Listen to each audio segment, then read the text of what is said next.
Hello, my loves. I just gotta share because you know I'm a sharer. I'm going through some things and having some epiphanies in the midst. And I said, you know what?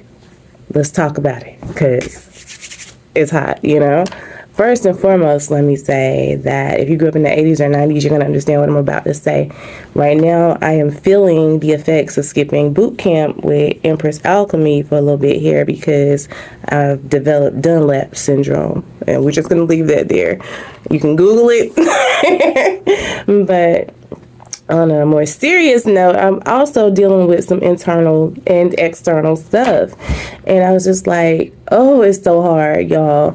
You know, you hear people talk about turning the other cheek, and people are like, I'm not turning the other cheek. Baby, listen, let me tell you something. That turning the other cheek energy is one of the toughest things you will ever have to do. Trust and believe. There's this battle between your newly evolved and spiritual and upgraded self and the old you who is defensive and wants to retaliate and seek revenge. But all this is happening while you're still having to deal with the culprit that has externally affected your energy, mood, has angered you, has offended you, has hurt your feelings, all the emotions. But we got to remember we're moving from a state of reaction to a state of creation. And if you want to create a more positive future for yourself, then you have to stay in this energy of positivity. And again, we're human, so that is not an easy thing to do. We got to recognize that the energy of turning the other cheek isn't about being passive or being a doormat.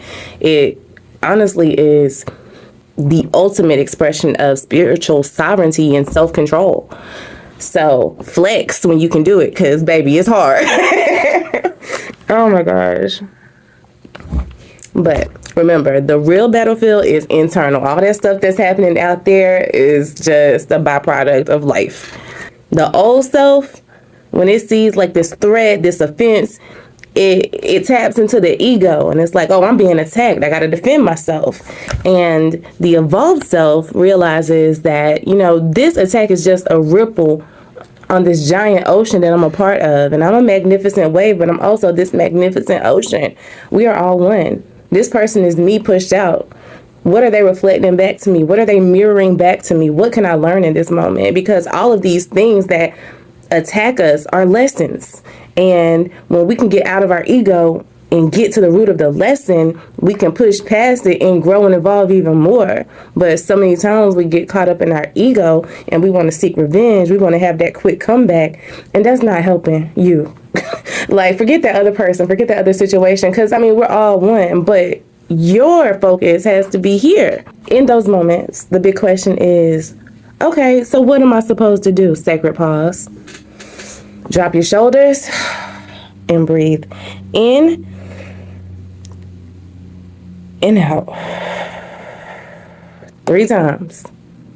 It changes your energy. It gives you a minute to center yourself and regain that focus back where it needs to be instead of embodying whatever is being thrown at you. Because you have to at some point ask yourself the question, this attack that I want to launch, is this my energy or is it their energy? And if it's their energy, why am I letting them control how I act?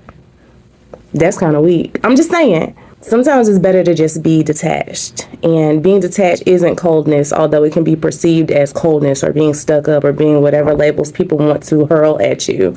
It's really just recognizing you can't control others, how they perceive you or the things that they do. You can only control your alignment.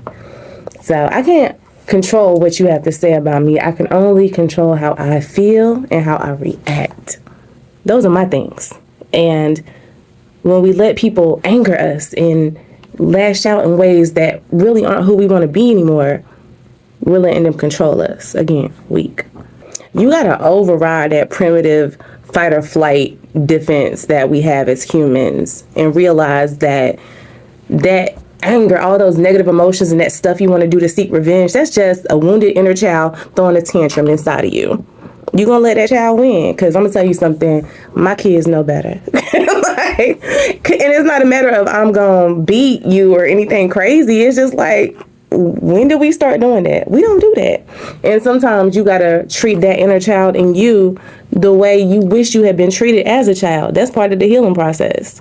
And so you hear it, you can acknowledge it, but you can also say, okay, are we done? Are we finished? You got to channel your inner Birdman in that moment now. I'm just playing. But turning the other cheek is really an act of self-love. Loving you more than you care about how you're being perceived externally. That's it. So, how much do you love you? I think the Dalai Lama said it best. I will not let the behavior of others destroy my inner peace. And when you can embody that, you can walk in that, you're going to find that life gets a lot better for you. But it's all practice. Just like me skipping out on boot camp and I got Dunlap syndrome. You got to do the work to build the muscle. Even when it comes to emotional development, spiritual development, it's an active process. So you're doing better than you think you are. Don't beat yourself up. Just recognize those moments and embody that sacred pause. 3 of them. And then stay in alignment. I just wanted to share because, I'm a sharer. I hope it helps.